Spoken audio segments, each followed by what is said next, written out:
Hey everyone, welcome back to Gamecasters, and in this video I will be bringing you guys a full build video on the Crusader for Diablo 3. Now this is the Season 15 top build, and if I remember correctly it was also the top build in Season 14 as well. Now this is the Condemned Crusader build, which is a very high tier build. Right now the top push is 120 with it, and I've not really seen the problem of someone having ridiculous amounts of primals in this build, which is nice to see. Um, so I'm going to jump in and I'm going to show you guys all the gear, the gems you'll need, and the skills you'll be running. So, and like I said, this guy here has only got 4 primals, which is believable because that's how many I had last season. So, um, starting off, you'll be running the Furnace, which increases your damage against elites by 46%. At least that's what he has on his. I'm pretty sure it goes up to 50 as a max. He has reduced cooldown of all skills by 10%. Has the socket with the emerald in it. And it looks like he re-rolled 10% damage on it, which makes sense because you're gonna want to push out as much damage as you can. It has been gemmed up to 116 for the extra 580 strength. Also, the gear set that you'll be looking for this is the Icon set, which I'll go ahead and show you guys the stats from that. For a 2-piece, you reduce the cost of all your abilities by 50% while Akarat's Champion is active. You reduce the cooldown of Akarat's Champion by 50% at a 4-piece set, and at a 6-piece, while Akarat's Champion is active, you deal 1500% increased damage and take 50% less damage, which is really good. So you'll be having Akarat active pretty often. So reduce the cooldown of all skills by 8%, and he re-rolled for critical hit damage. And that's almost maxed out. That's 1% off, so that's pretty damn good for a non-primal piece of set gear there. 979 strength, re-rolled at 125, which the reason why I'm guessing this guy has higher gems than his highest rift push is because he probably plays with a 4-man group, so his 4-man group is probably pushed higher than he can push himself, which I think this build maxes out at a 120 anyway. Pushing any higher is quite a challenge. Pauldrons of Akan, re-rolled for a cooldown of all skills, so cooldown will be one of your top skills that you'll need to have, or stats on your gear, I should say. Condemned damage for Crusader, 614 strength, resist all elements, 125 for the extra 625 strength, thorn damage, and gold pickup radius, which I'm guessing that's just kind of there. Breastplate of Akan, 606 strength, vitality, resist all elements, strength with the 125 roll, physical resistance, damage from ranged attacks, sockets, and re-rolled for condemned damage. Which your top stats that you're going to want to have on your gear for this build is cooldown reduction and your condemned damage, and then any other damage you can kind of pull off anywhere else. The necklace, which is different than a lot of builds, usually they run Traveler's Pledge and Compass Rose or whatever, but this one runs Talisman of Akan, whatever. Rerolled for critical hit damage with CHC and Holy Skill damage, arcane resistance, and reduce duration of control effects by 38%. Now, he has Esoteric Alteration as his legendary gem in this at rank 100. You gain 60% non-physical damage reduction, while below 50% health, your resistances to cold, fire, lightning, poison, and arcane are increased by 75%. Now, that's 2 separate stats there. I forgot to point that out. But, Strong Arm Bracers, rerolled for holy skill damage, strength, vitality, crit hit chance, strength 126, rank on the legendary roll, and physical resistance. And Strong Arm Bracers give you enemies hit by knockback suffer 30% increased damage for 6 seconds, which this build does do quite a bit of knocking back, so that's really good. Extra 30% damage for the 6 seconds. Your shield slash offhand will be Fredyr's Wrath. He rerolled for crit hit chance, strength, and strength on your legendary gem.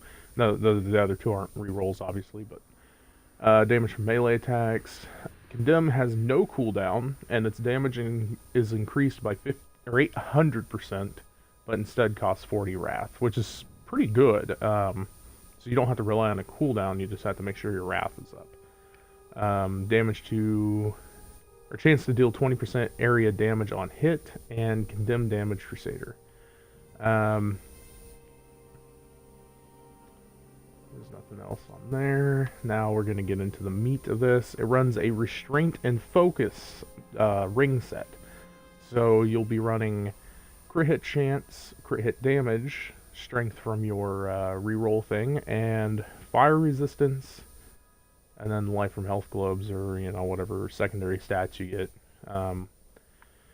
Getting perfect jewelry is something I've talked about in the past, and good luck. I mean, if you've got one at this point, or any point in the game, kudos, because jewelry sucks. I don't know how much time I spent re-rolling jewelry in the last couple of seasons, trying to get like an ancient that had the stats I wanted on it. I think in the end of the season, I ended up running just non-ancient jewelry because I kept getting better non-ancients than I did ancients. So if you even get a primal that has the stats you want on it, nice. Legendary gem and your restraint is Bane of the Stricken. Each attack you make against an enemy increases the damage it takes from your attacks by 2%. And that's at a rank 134. So yeah, this guy's definitely in a 4-man group that's pushed pretty high. Gain 25% increased damage against bosses and Rift Guardians. He rerolled for reduced cooldown of all skills by 8%. And then on your focus, you'll be running critical hit damage, crit hit chance, strength from your legendary gem, and then Bane of the Trapped as your legendary gem for this piece. It increases damage against enemies under the effects of control and pairing effects by 55%, and you gain an aura that reduces the movement speed of enemies within 15 yards by 30%. Rerolled for cooldown of all skills by 8%. Now, obviously, the rerolls for every person is going to be different. It just depends on what the weakest stat that you need on the piece is, and you usually reroll that. Unless there's multiple pieces of stat that you just didn't get, and you just get a better piece. You just wait till you loot something better. The fun of the grind for gear in Diablo. Illusory Boots, Strength, Bite, resist all elements, and Strength. You may move unhindered through enemies.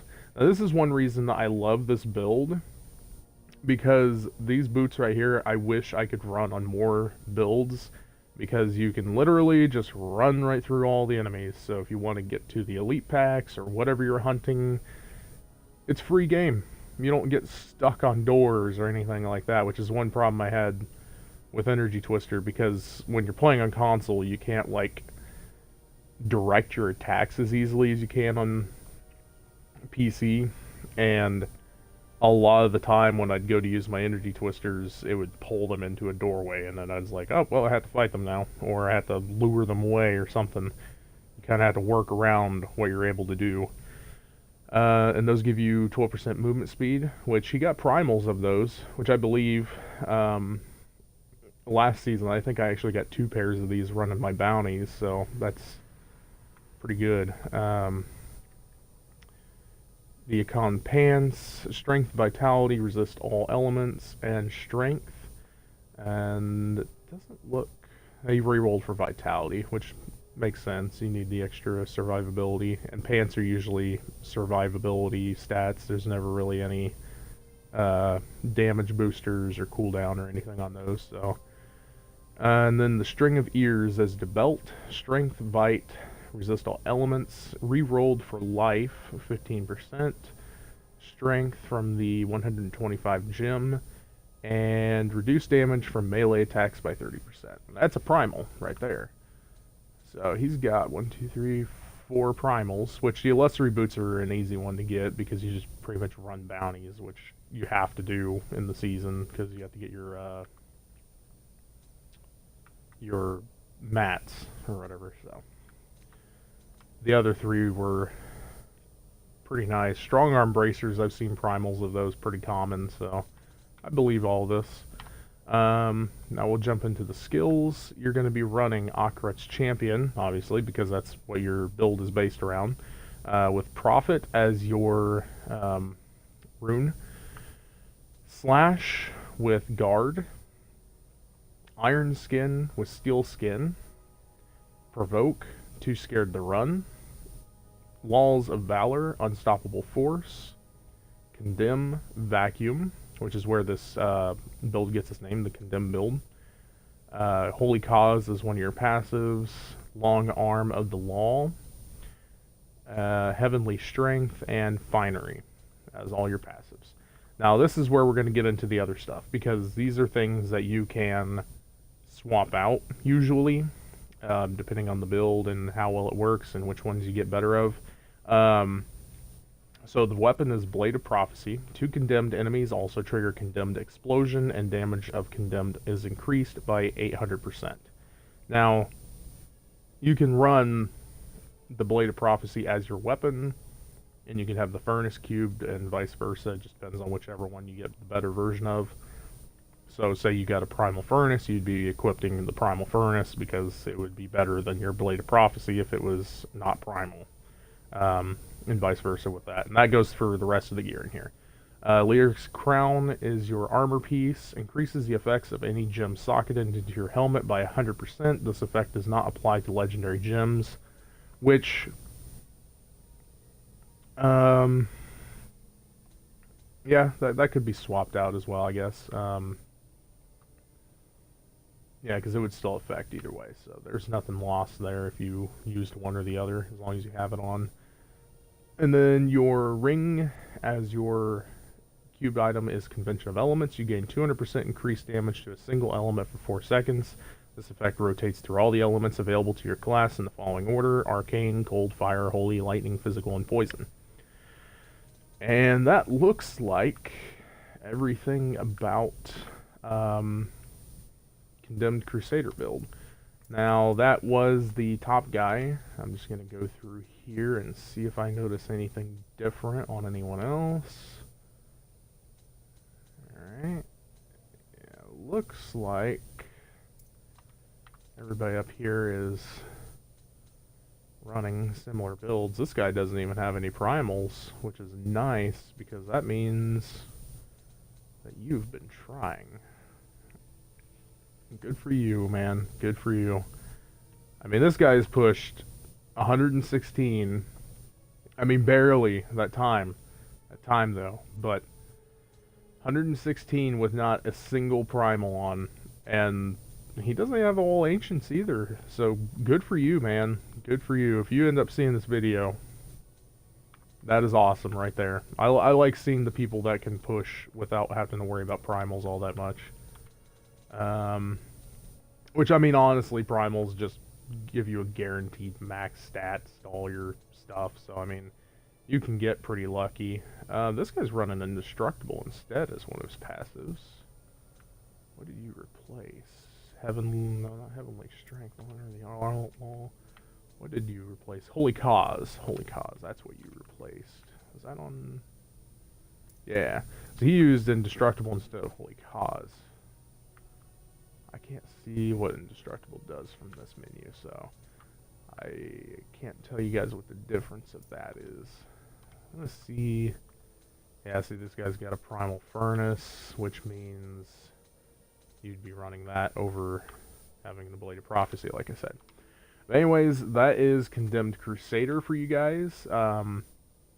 right now this is mid-season, and the top push is 120 with 1408. So top guy could push a little bit further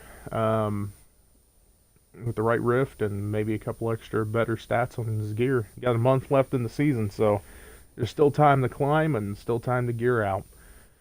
Thank you guys for watching. This has been Gamecasters. If you like this video, hit the like button, subscribe, hit the bell if you'd like to get notifications from me when I upload new videos. I do updates on Diablo pretty frequently. It's been a little bit slow lately because of work, but other than that, I'm not going anywhere. I'll keep you guys updated on this game no matter what. So, thank you guys for watching, and I'll see you guys next time.